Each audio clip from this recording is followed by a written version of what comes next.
Hi, this is Jayanti. நம்ம யூஸ்வலாக south Indians எல்லாம் முறுக்கு, இந்த சீடை, அப்புறம் தட்டை இந்த மாதிரி தானே செய்வோம். பட் நார்த்தில் இந்த கச்சோடின்றது ரொம்ப ஃபேமஸான ஒரு டிஷ்ஷு. அதை தான் உங்களுக்கு நான் இன்றைக்கி செஞ்சு காட்ட போகிறேன். இந்த கச்சோடி நீங்கள் எல்லோரும் கடையில் வாங்கி சாப்பிட்ருப்பீங்க. ஆனால் வீட்டில் செஞ்சு சாப்பிட்ருக்கீங்களா? இல்லை, இன்றைக்கி நம்ம எப்படி ஈஸியாக வீட்டில் செய்கிறதுன்றதான் பார்க்க போகிறோம். இந்த கச்சோடி ஒரு ஊர்லேயும் ஒரு விதமாக செய்வாங்க. இன்றைக்கி நம்ம செய்ய போகிறது மூங்கு தால் மசாலா கச்சோடி. இந்த ஸ்பெஷல் கச்சோடியை தீபாவளிக்கு செஞ்சு நல்லா என்ஜாய் பண்ணுங்கள். எங்களுடைய சேனல் நீங்கள் இது வரைக்கும் சப்ஸ்கிரைப் பண்ணலைன்னா சப்ஸ்கிரைப் பண்ணிவிடுங்க. அதுக்கு பக்கத்தில் இருந்த பெல் ஐக்கனை கிளிக் பண்ணி வச்சுக்கிட்டிங்கன்னா நாங்கள் அப்லோட் பண்ண உடனே உங்களுக்கு நோட்டிஃபிகேஷன் வரும். நீங்களும் உடனே பார்க்கலாம். இப்போது நம்ம கச்சோடி எப்படி பண்ணுறது பார்க்கலாமா? மறக்காமல் லைக் பண்ணி ஷேர் பண்ணிவிடுங்க.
கச்சோடி பண்ணுறதுக்கு நான் ஒரு 250 கிராம்ஸ் மைதா எடுத்து வச்சுருக்கேன். அதை ஒரு தாம்பலத்தில் போட்டுக்கலாம். அப்போ தான் நம்மளுக்கு பிசைறதுக்கு ஈஸியாக இருக்கும். அதை நடுவில் குழி மாதிரி பண்ணிவிட்டு இந்த நெய்யை நான் ஒரு 4 டேபிள் ஸ்பூன் உருக்கி வச்சுருக்கேன். அதை எடுத்து நம்ம கொஞ்சம் கொஞ்சமாக இதில் ஊற்றி இதை இப்போ நம்ம பிசைஞ்சிக்கலாம். இப்போ இந்த மாவில் நம்ம ஒரு 1.5 டீஸ்பூன் அளவுக்கு உப்பு சேர்த்துக்கலாம். உப்பு சேர்த்து இதை நல்லா பிசைஞ்சிக்கலாம். எல்லா இடத்துலையும் ஈவனாக படுற மாதிரி நீங்கள் நல்லா ஒரு தடவை ட்ரையாக இருக்கும்போதே பிசைஞ்சிக்கலாம். இப்போ நம்ம உப்பு போட்டு பிசைஞ்சாச்சு. பாக்கி இருக்க அந்த நெய்யையும் இதில் நான் ஊற்றிக்கிறேன். இந்த நெய் எல்லா மாவுலேயும் நல்லா மிக்ஸ் ஆகிற மாதிரி நம்ம பிசையணும். நெய் நல்லா மாவோடு சேர்ந்து இந்த மாதிரியான கன்சிஸ்டன்சியில் இருக்கணும். நல்லா பிடிக்கிற மாதிரி இருக்கணும். இப்போ நான் இதுக்கு கொஞ்சம் வெதுவெதுப்பான தண்ணி எடுத்து வச்சுருக்கேன். அதை நம்ம கொஞ்சம் கொஞ்சமாக ஊற்றி நம்ம பூரி மாவு மாதிரி நல்லா நம்ம பிசைஞ்சிக்கணும். இப்போ பாருங்கள், நான் உங்களுக்கு காட்டுறேன். மாவு இந்த மாதிரி வெடிச்சு இருக்கக்கூடாது.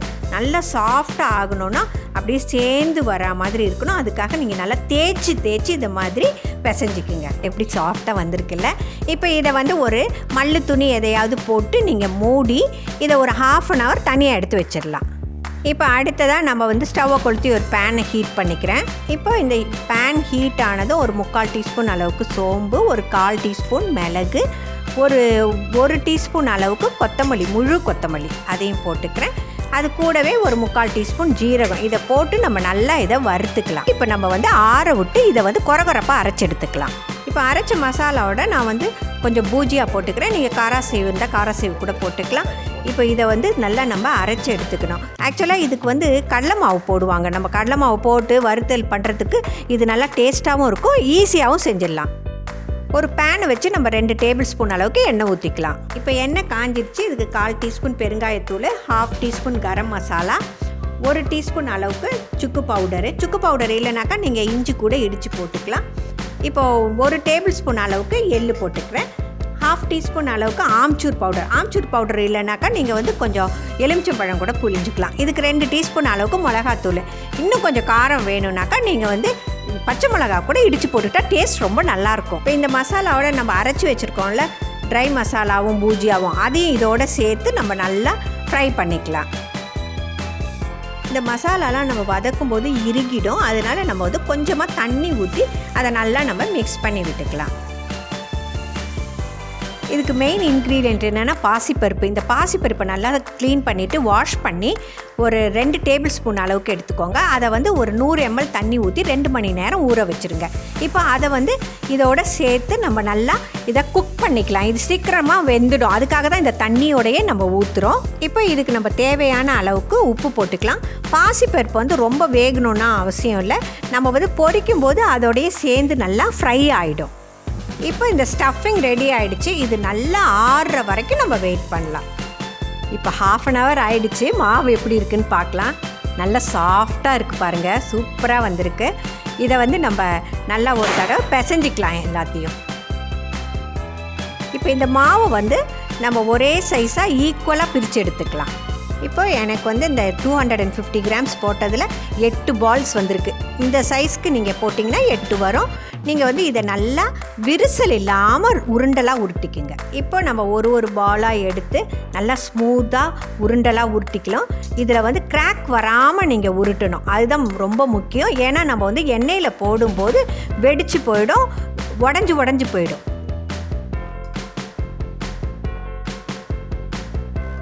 You are watching JOAN'Scoastaldelicacies. இப்போ அடுத்த ஸ்டெப்பு என்னான்னு பார்க்கலாமா?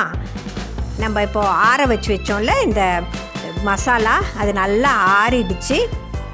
இப்போ இதை வந்து நான் எடுத்து காட்டுறேன் பாருங்கள். இந்த மாதிரி உதிரியாக இருக்கணும். அப்படி கொஞ்சம் கட்டியாக இருந்துச்சுன்னா நீங்கள் உதிர்த்து விட்டுக்குங்க. இப்போ நம்ம இதை வந்து சின்ன உருண்டையாக நம்ம உருட்டி வச்சுக்கலாம்.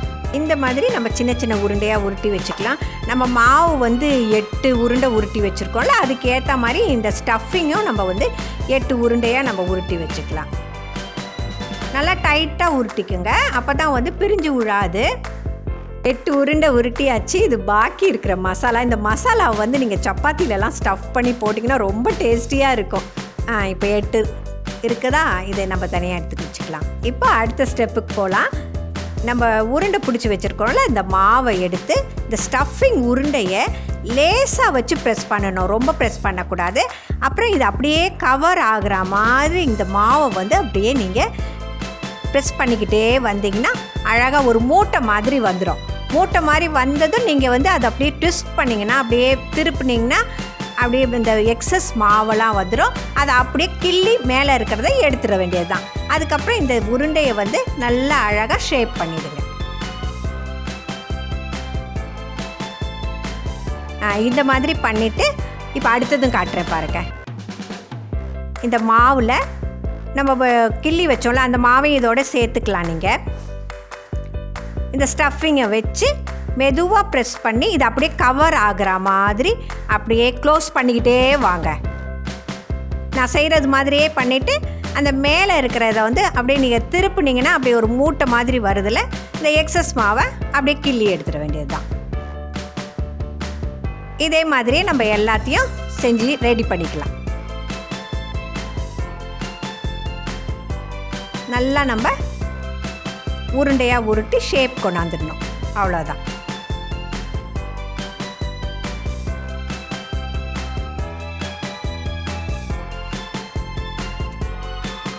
இப்போ இந்த உருண்டை எல்லாத்தையும் நம்ம ஸ்டஃபிங் வச்சு ரெடி பண்ணியாச்சு. இப்போ நம்ம பொரிக்கிறதுக்கு ஒரு வானல் வச்சு நம்ம ஹீட் பண்ணிக்கலாம். இப்போ வானல் காஞ்சிடுச்சு. நம்ம வந்து இதுக்கு தேவையான அளவுக்கு எண்ணெய் ஊற்றிக்கலாம். எண்ணெய் ஊற்றும் போது கொஞ்சம் தாராளமாகவே ஊற்றுங்க. இப்போ நம்ம ஸ்டஃப் பண்ணி வச்சுருக்க இந்த உருண்டையை வந்து கையில் வச்சு நீங்கள் ப்ரெஷர் கொடுக்காமல் லைட்டாக இதை தட்டணும். இந்த உள்ளே இருக்க மசாலா வந்து எல்லா இடத்துலையும் அப்போ தான் ஸ்ப்ரெட் ஆகி இது உப்பி வரும். இதில் முக்கியமாக எண்ணெய் வந்து ரொம்ப ஹீட் ஆகக்கூடாது, மிதமான சூடில் இருக்கணும். இப்போ வந்து இதை நம்ம இதில் போட்டுக்கலாம். இப்போ உங்களுக்கு அடுத்ததும் தட்டி காட்டுறேன் பாருங்கள். இதே மாதிரி லைட்டாக ப்ரெஷர் கொடுத்து இதை நல்லா தட்டையாக்கிக்கிங்க. அப்போ தான் அந்த மசாலாலாம் நல்லா ஸ்ப்ரெட் ஆகும்னு சொன்னேன்ல. இப்போது இதையும் அதே மாதிரி எண்ணெயில் நம்ம போட்டுக்கலாம். எண்ணெய் வந்து ரொம்ப ஹீட் ஆகாமல் இருக்கணும். இது தானாகவே மேலே எழும்பி வரும், நீங்கள் ஒன்றுமே செய்ய வேண்டாம். நம்ம ஃபஸ்ட்டு போட்டது நல்லா மேலே மிதந்து வருது பாருங்கள், நல்லா உப்பியும் வந்திருக்குல்ல. இப்போ வந்து நம்ம அதை திருப்பி போட்டுக்கலாம். இதே மாதிரியே நம்ம திருப்பி போட்டு தான் இதை நல்லா ஃப்ரை பண்ணிக்கணும். இப்போ நம்ம போட்ட ரெண்டுமே நல்லா உப்பி நல்லா கோல்டன் ப்ரௌனாக வந்திருக்கு பாருங்கள். இப்போ இந்த ஸ்டேஜில் நம்ம இதை எடுத்துடலாம்.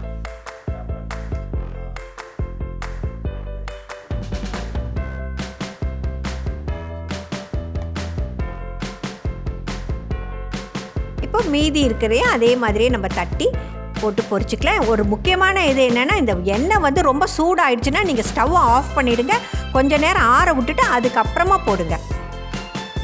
சூப்பராக வந்திருக்கு பார்த்தீங்களா? எல்லாத்தையும் ஃப்ரை பண்ணி எடுத்தாச்சு. இப்போது கச்சோடி ரெடி. இந்த கச்சோடி வந்து நார்த்தில் ரொம்ப ஃபேமஸ்ஸு. ஃபெஸ்டிவல் டைமில், மேரேஜஸ்ஸு, எல்லா ஃபங்க்ஷன்ஸ்லேயும் இந்த கச்சோடி கொடுப்பாங்க. மேரேஜ் பாட்டுக்கு ஒரு பக்கம் நடந்துக்கிட்டே இருக்கும். இந்த கச்சோடி, சோமோசா இதெல்லாம் வந்து ஒரு பக்கம் சர்வ் பண்ணிக்கிட்டே இருப்பாங்க. ரொம்ப நல்லாயிருக்கும். இந்த கச்சோடி வந்து நீங்கள் செஞ்சு ஊருக்கெலாம் இப்போ ட்ராவல்லாம் பண்ணும்போது நீங்கள் எடுத்துகிட்டு போகலாம். இதை வந்து இன்னொரு விதமாகவும் சாப்பிடுவாங்க. இதை அப்படியே உடச்சி விட்டு இந்த சட்னியெல்லாம் ஊற்றி சாட்லாம் சாப்பிடுவாங்க பார்த்தீங்களா, அந்த மாதிரியும் சாப்பிட்லாம்.